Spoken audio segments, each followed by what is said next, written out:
کرتی ہے وہی چیز محترم حکیم صاحب بیان کر رہے ہیں۔ اسی لیے مولانا جلال الدین رومی نے رحمۃ اللہ علیہ اپنی مثنوی کے آغاز میں یہی بات بتائی کہ ایک ہی اکسیر ہے چٹکی، جو لگ جاتی ہے نا تو تانبا جو ہے وہ پھر سونا ہو جاتا۔ وہی آدمی جو کمزور ہے، مشکلات سے ڈرتا ہے، وہ پہاڑ جیسا نہ اس کا عزم اور ارادہ ہو جاتا۔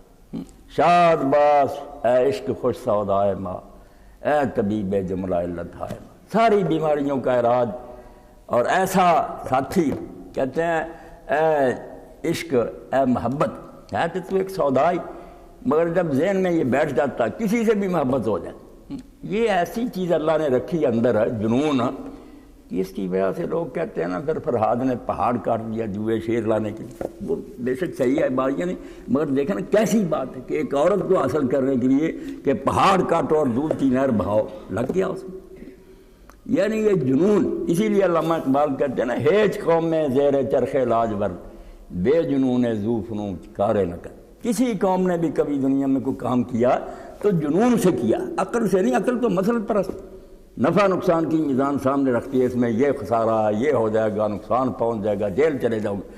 عقل گمراہ کرتی ہے، راستہ روکتی ہے۔ فیصلہ کرنا کہ یہ صحیح راستہ ہے غلط، یہ اس میں عقل سے کام لینا چاہیے، یہ سوچ کر فیصلہ۔ مگر جب ہو جائے تو پھر جیسے سٹیم سے انجن چلتا ہے نا، اب کام عقل کا نہیں رہا، اب جنون اور عشق کا بن رہا کہ بس راستہ ٹھیک ہے، اب جو ہوتا ہونے دو۔ اے طبیب کہتے ہیں شاد باش اے عشق خوش سودائے ماں، اے طبیب جملہ علت ہائے ماں۔ تو اسی محبت کی بنا پر پھر کہتے ہیں کہ محبت سے کام ہوتا ہے۔ علامہ اقبال بھی کہتے ہیں کسی قوم نے اس آسمان کے نیچے کوئی کام نہیں کیا جب تک اس میں جنون نہیں پیدا ہوا۔ امتاں را زندگی سوزے دروں، امتوں میں اثر یہ سائنسدان یہ دوسرے آپ دیکھنا کئی مر جاتے ہیں تحقیق کرتے، ذائقہ چکھنا، ہاتھ میں قلم ہوتا مرتے جاتے ہیں، اور گیس کا مزہ نہیں، وہ اتنی خطرناک چکھتے ہیں، نوٹ بھی نہیں کرنے دیتی کڑوی ہے، مگر جانے دے رہے ہیں کہ بھائی اس کی تحقیق کوئی کام بھی اگر کرے گا جنون سے کرے، ورنہ نہیں، مطالعہ کرے، عبادت کرے۔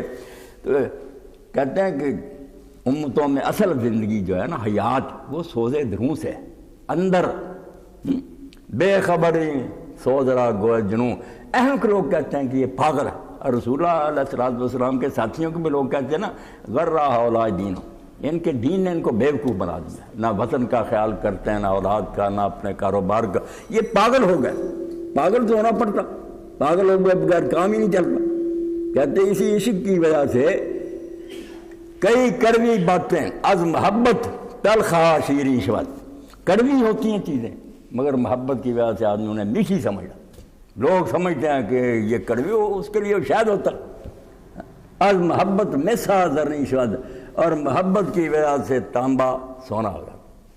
یہ چیز ہے سید ابو الحسن ندوی رحمۃ اللہ فرماتے ہیں کہ محبت ڈھونڈتی ہے کوئی محبوب، اگر اعلیٰ نہیں ملتا ادنا چیزوں کے پیچھے پڑ، مگر جب اللہ کے رسول آئے اور لوگوں نے ان میں ہر شے دیکھی کہ محبوب میں جو ہونا چاہیے نا ان میں سب ہے، ظاہری حسن، کمالات، خلق خدا سے ہمدردی، جو وصف نہیں ہوتے اس کے لیے کوئی اور محبوبہ ڈھونڈنے کی ضرورت نہیں، وہ ساری کسریں اس میں پوری ہوتی۔